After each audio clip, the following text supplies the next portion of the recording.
Okay, welcome back to another exciting show with me, your host, Zach.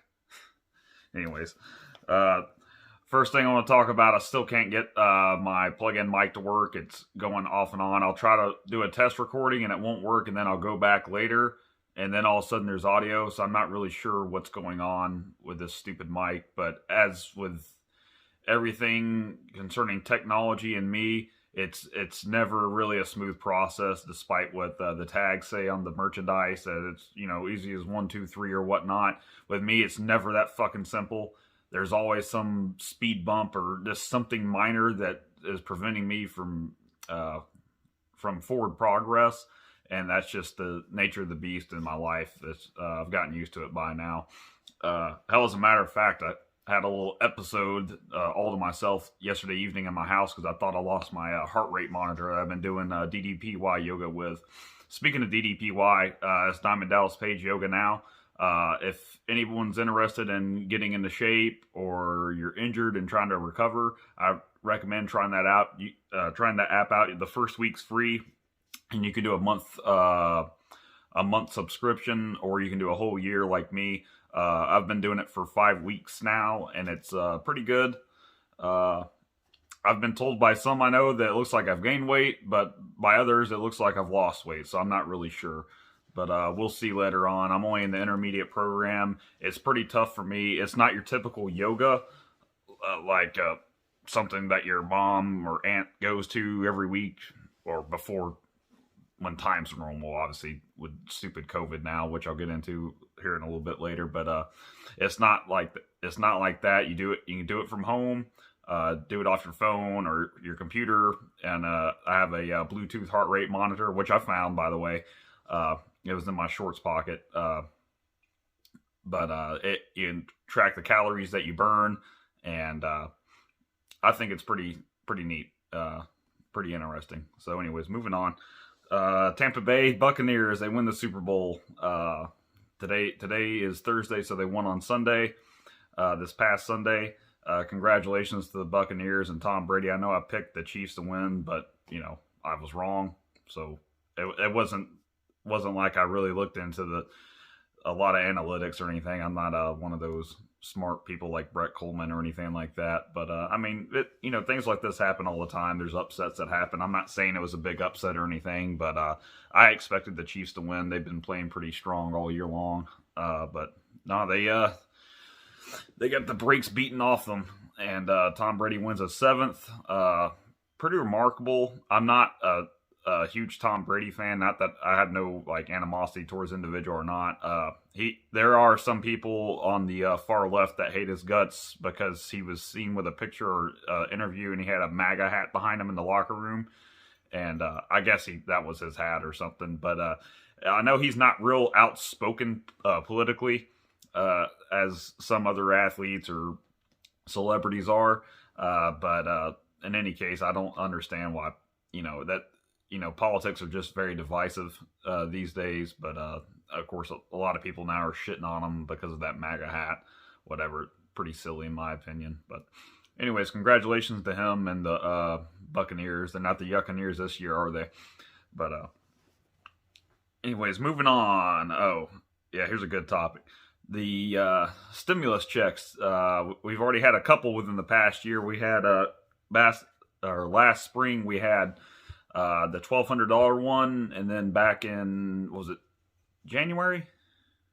Yeah, we had the $600 ones, and now we're supposed to be getting $1,400, which it's funny because a lot of people were led to believe, especially before those Senate runoff elections in Georgia, that if you voted Democrat, you could get $2,000. Now, here's what happened with all the $2,000 stimulus check.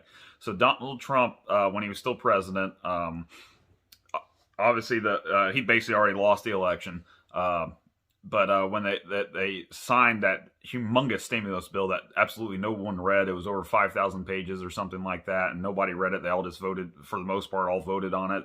Very few politicians voted no. So it took a lot of guts to do that, but it didn't matter anyways. It was still going to pass. But Trump, he wasn't going to veto it, but he said that Americans should get more stimulus money. So he suggested like 2,000. It didn't happen. Well, what happened? So uh, Nancy Pelosi, Speaker of the House, like a good politician. And I don't mean good politician like this is good. She like being a good politician usually isn't a bad, or usually is a bad thing. And so she knew that the Republicans were not going to vote yes on it. So she forced the vote to raise it up without adjusting anything else in the bill to raise the individual checks to $2,000. Of course, this got shot down. They didn't want to go back and restructure anything. It just wasn't going to happen. So by doing that, what the Democrats were able to do, especially before that Senate election, what was that, January 5th in Georgia? So the Democrats were able to say like, well, hey, if we have a majority, we will make sure you get a $2,000 stimulus check now. So enough people, I mean, that's just bribing the voter is all it is. And that's what our politics have been for the past basically 100 years. As far back as the federal income tax, when that scumbag Woodrow Wilson was in office, in my opinion, one of the worst presidents ever. The federal income tax was taxing the rich, soaking the rich. Well, guess what? The rich, they're not getting soaked. They know ways to get out of taxes, and now everyone pays taxes. So yeah, we saw how that turned out. Anyhow, now the proposed stimulus check is $1,400, $1,400. Now what the corporate press and the politicians are saying now is like, yeah, so 600, which you already got back in January, plus $1,400 makes 2,000. So there you go, $2,000. And enough blue-pilled NPCs, zealots, namely, whatever, they're so blue-pilled. They're just like, yeah, that makes sense. Which, of course, if this was the Republicans doing this, it would just be completely blown up. Like, oh, they lied to us. You stupid, Republican voters. Look, you got screwed over. Well, it doesn't matter anyways, because Americans in general are the loser. And I want to talk a little bit about where all this money comes from. So there's a lot of people in favor of UBI, Universal Basic Income. Basically, the premise of that is you get like a monthly check of $1,000, $2,000, hell, $5,000, whatever politician's running for office is promising. So I know Andrew Yang, his argument was that with all the technological advances that a lot of people are being automated out of existence. There is some truth to that, but when people used to dig holes hundreds and hundreds of years ago, well, eventually someone invented the shovel, okay, and then it took less people to dig a hole. So it's not really, that technology is a good thing, and it's just a scare tactic. But making everyone think they're just all going to lose their jobs is not really the case. But anyhow, but another reason why people get automated out of work is when we want to do things like raise the minimum wage or have basically just wage controls. Politicians want that, even though they're not employing anybody. And what it does is force the entrepreneur to have to eliminate jobs and automate them or outsource them to another country and whatnot. So, but how are we paying for the stimulus? Well, yeah, it's in our taxes, but the main thing is the Federal Reserve and all this money printing. So it's not free. To think that it's free or somehow all the rich are paying for this or that they should be paying for this, well, it's not. That's not the way it's working. Well, Americans are going to pay for this, all this stimulus and money printing with the inflation tax, meaning, the price of bread is going to go up to, what, it's like $3 a loaf now. I don't buy loaves of bread every week, but that's going to go up to $8 a loaf or $10 or $15. Milk's going to go up to $12 a gallon. I'm not saying that's happening tomorrow, but it's in some ways for a lot of consumer products, it's a gradual slope. Now, if you want to look at lumber prices where they are now, where they've been for the past year compared to where they were 3 years ago, then you'll really see a price hike. So inflation, it sets in different areas. It doesn't just affect everything. Okay.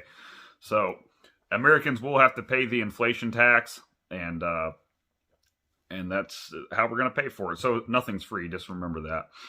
All right, that's pretty boring. I think I've said enough on that. I do want to talk about upcoming videos of mine.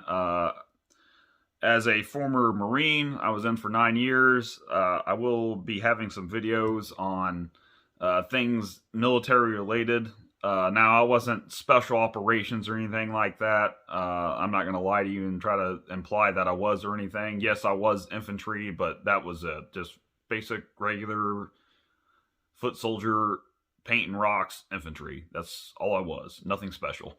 And but I do have a lot of experience in the military. Obviously, nine years. So I think one of my next videos is gonna be talking about marriage in the military, and my views on that are